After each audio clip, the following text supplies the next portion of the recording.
Vipavska občina, ki šteje nekaj več kot 5500 prebivalcev, je ena od najmanj zadolženih v državi. Po dolgih letih so letos pridelali 1 milijon evrov dolga, a tukaj se bodo tudi ustavili, pravi dosedanji župan Ivan Princes. S tem, ko smo delili, smo se odprli nove poti. Te nove poti je potrebno dokončati. Imam način, na kakšen način te poti dokončati, in to je to. Zastojim govoriti o nekem asfaltu, o nekih socialnih službah, o nekem šolstvu in tako naprej. Princes kandidira kot neodvisni kandidat s podporo strank Desus in SD. Ker opravlja dejavnost veterinarske oskrbe živali, je doslej nastopal kot neprofesionalni župan. V političen ring se po 4 letih znova podaja Simon Koren, ki je zaposlen v enem od trgovskih centrov kot komercialist.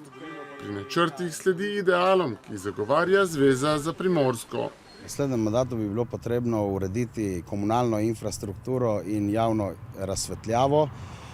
Mladini bi bilo potrebno zgraditi kakšen mladinski center, kamor bi se oni lahko zbirali in organizirali športne, kulturne, turistične dogodke.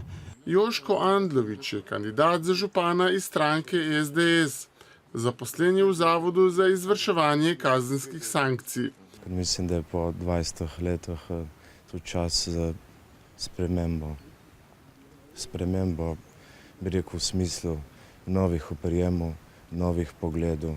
Pač, da se zadeva obrne na bolje, predvsem na področju turizma. Andlovič tudi stavi na razvoj kmetijstva s poudarkom na vinarstvu. Kdo bo zasedel občinsko stavbo v Vipavi, bo znano 5. oktobra zvečer.